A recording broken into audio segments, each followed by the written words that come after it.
It's a reality this part of Texas has only seen in its nightmares. The ICU at Odessa Regional Medical Center in Odessa, Texas, is at its capacity with COVID-19 patients. Do you have an IS? Even with this hospital at maximum capacity, they're still trying to find places to put COVID-19 patients. All of the beds that you see in this section, curtained off at the moment, did not exist before the pandemic. Now, it's filled to its absolute capacity. All patients here literally are fighting for their lives. We lost about 10 patients last week, and one of them had been on a ventilator for about a month. The ones that are here now, on average, they've been on a vent for about a week or so.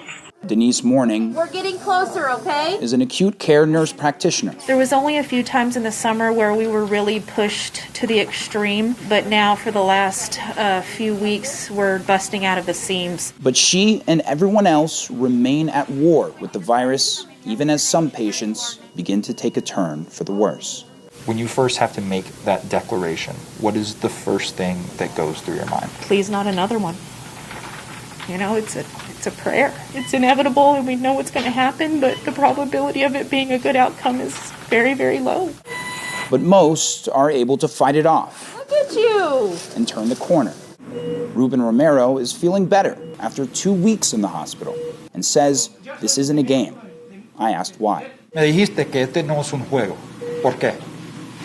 Porque esto es una cosa muy seria. Because this is really serious, he says. This virus is not for people to be playing with. It's very dangerous. It attacks your entire body. I'm living it, he says.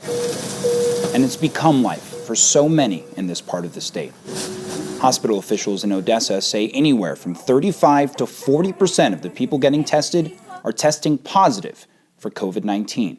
They fear becoming what El Paso has become, mobile morgues for the dead, hundreds in the ICU amid record hospitalizations, and roughly 1 in every 24 people actively with COVID-19. It's required a regional coordination like never before. In a relatively short period of time, our hospitals have added over 600 beds. Wow. Even with that, we have flown out about 84 ICU patients to other communities in Texas. In smaller towns, once thought to have escaped the virus's grip, find themselves right in the crosshairs.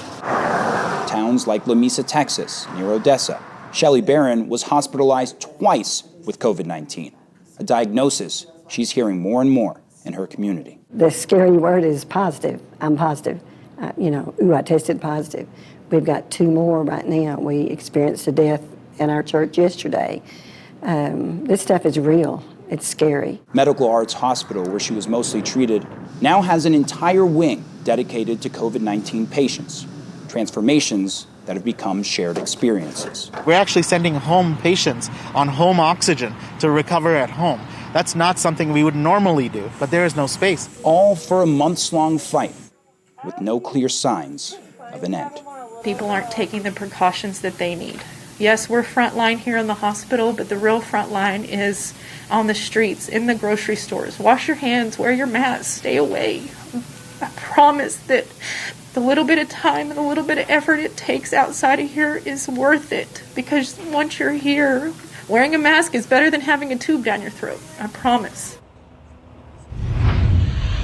And Denise went on to say that in the beginning, she and her coworkers were cheered as frontline workers. Now she says she's getting threats because people feel that she's the reason they can't come see their loved ones. The hospital is working with city officials to request a mobile morgue, even here in Odessa. And all of this comes on a day that Texas has now set a new daily record for coronavirus cases in this state.